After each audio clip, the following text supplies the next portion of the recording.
1975.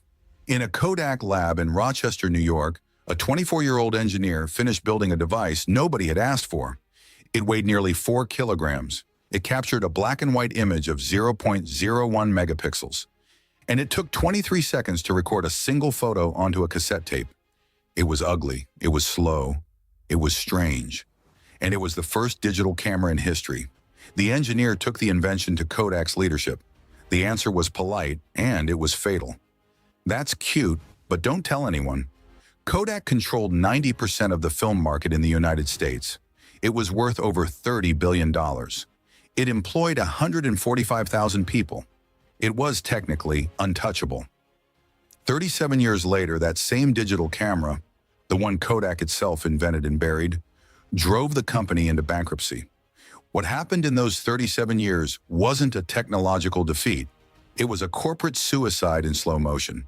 And you're about to see exactly how it happened. To understand Kodak's fall, you first need to understand why it was so big. In 1888, an American named George Eastman launched a camera with a slogan that changed photography forever.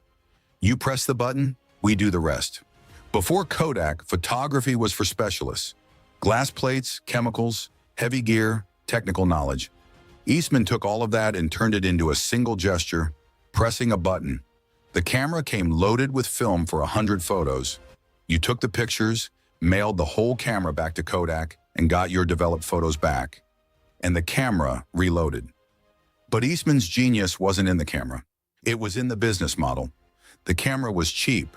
The film, that was expensive.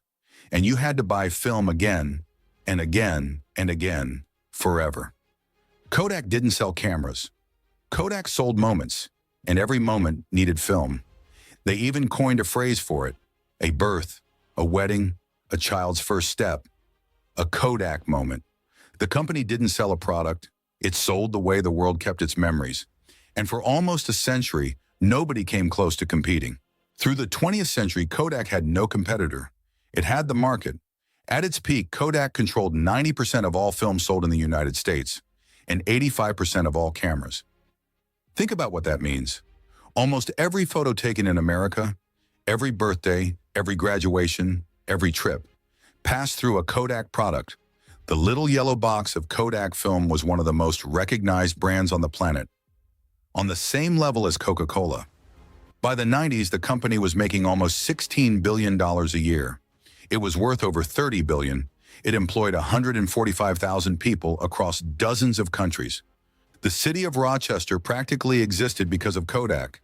Whole generations of families worked there. Kodak film wasn't just a product, it was the infrastructure of human memory. And more importantly, film was a money machine. The profit margin on film reached 70%, 70 cents of every dollar. Almost no business in history was so profitable for so long with so little competition. And it was exactly that money machine, perfect, dominant, untouchable, that became the trap. Because inside Kodak itself, back in 1975, someone had already built the thing that would destroy it. The engineer's name was Stephen Sasson.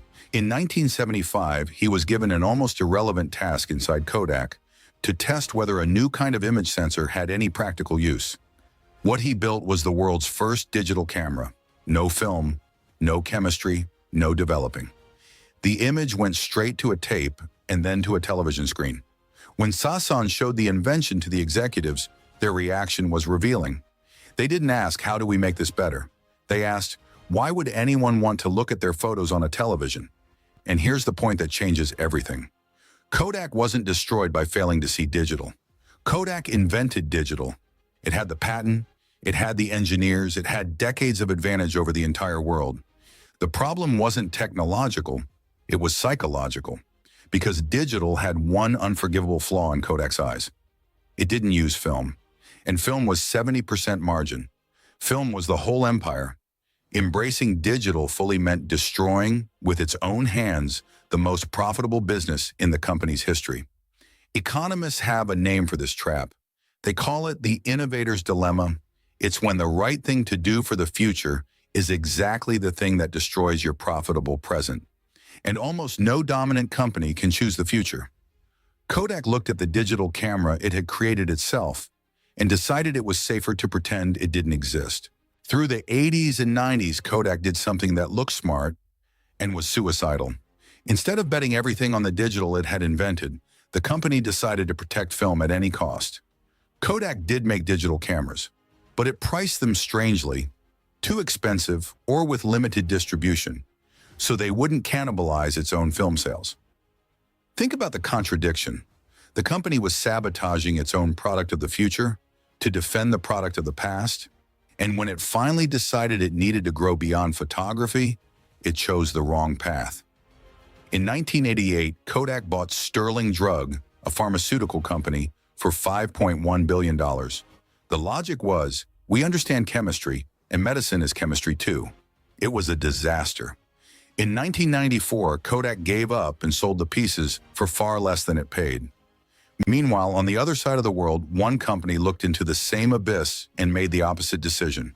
Fujifilm, the eternal number two, the Japanese rival, understood something Kodak refused to accept. Fujifilm assumed that photography itself could die. Kodak assumed photography would go on forever. Only the technology would change. That one-sentence difference decided the fate of both companies. Fujifilm took its knowledge of film chemistry and went where nobody expected: cosmetics based on collagen, healthcare based on X-ray film, industrial materials. Kodak just kept staring at the little yellow box. One company was reinventing itself. The other was waiting for the world to stop changing.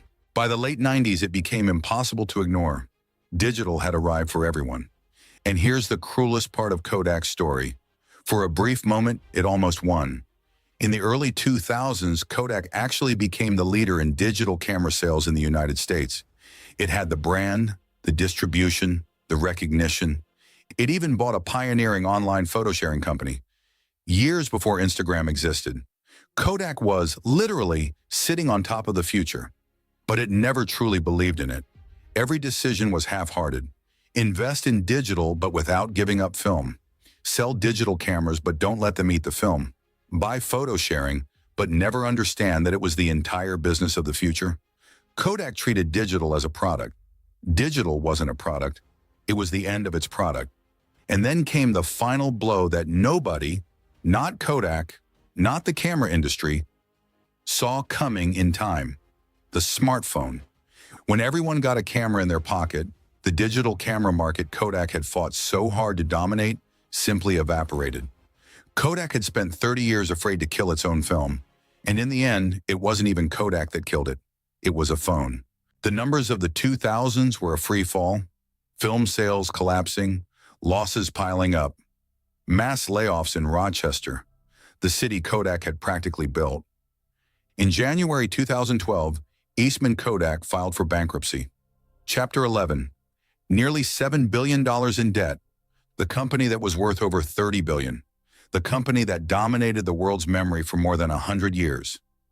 Broke. And then came the cruelest irony of all. In bankruptcy, the most valuable asset Kodak had left was its digital imaging patents.